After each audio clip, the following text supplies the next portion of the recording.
Và số đây bằng bồn là thế bằng ngày trong sập đá hayនេះគឺជាចិន្តាបាទមានចិន្តាមនុស្សឡើងណាបងប្អូនបាទ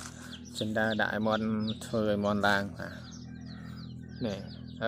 ពីថ្ងៃមុនខ្ញុំចេះតែរពឹកឯងទៅយកក្តារឈើអីដាក់លើនេះទៅឥឡូវមន់វាឡើងដេកអញ្ចឹងឃើញមន់ឡើងដេកទៅឥឡូវធ្វើចិន្តាដាក់ឲ្យវាឡើងអានេះវាឡើងរួចទៅពេលខាងនោះវាឡើងអត់ទាន់រួចនេះអញ្ចឹងធ្វើចិន្តាដាក់ខាងនោះវិញរៀបចំធ្វើវាកន្លែងដេកហើយនៅលើនឹងវិញ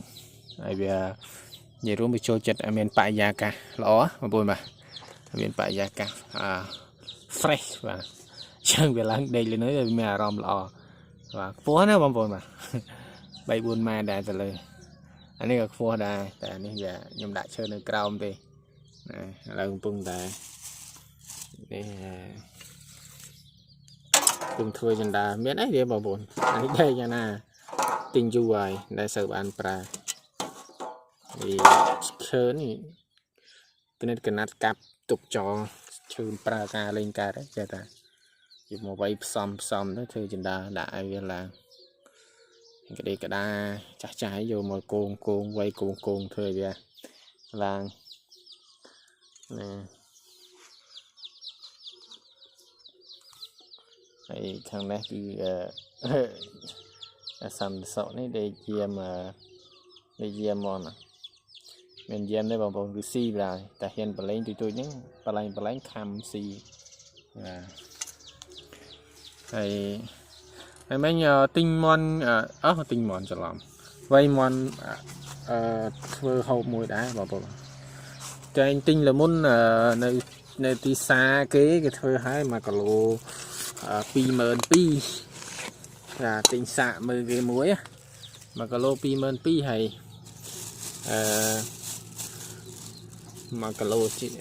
ជាងថ្លៃដែរបងប្អូនបាទនៅតែថ្លៃតែបើជាកសិករឈ្មួញក៏ទិញតែពីជាសាសតា15,000ទេ1គីឡូចឹងគឺថ្លៃគេបោយគេអីទៀតគេអាចគិតចំណេញគិតអីទៀតអាចទៅតម្លៃហ្នឹងឯងអញ្ចឹងយើងចាំហូបខ្លួនឯងទៅទីមួយឆ្ងាញ់សាច់ឆ្ងាញ់បាទធម្មជាតិហើយស៊ីតស្រូវស៊ីតអីទេបងប្អូនឥឡូវគេអាសាខ្លះវាដោះនៅខាងហ្នឹងវាមានគេបាញ់ថ្នាំដែរគេបាញ់ថ្នាំទៅវាគេហៅថ្នាំអាឆេះបាញ់ទៅវាងាប់សាងាប់គេសម្លាប់សង្ហែចឹងទៅវាងាប់សង្ហែអស់បន្ទាប់មកអាស្រូវសាហ្នឹងវាដោះក្រោយទេតែសាវាងាប់មុនអស់ខ្លះ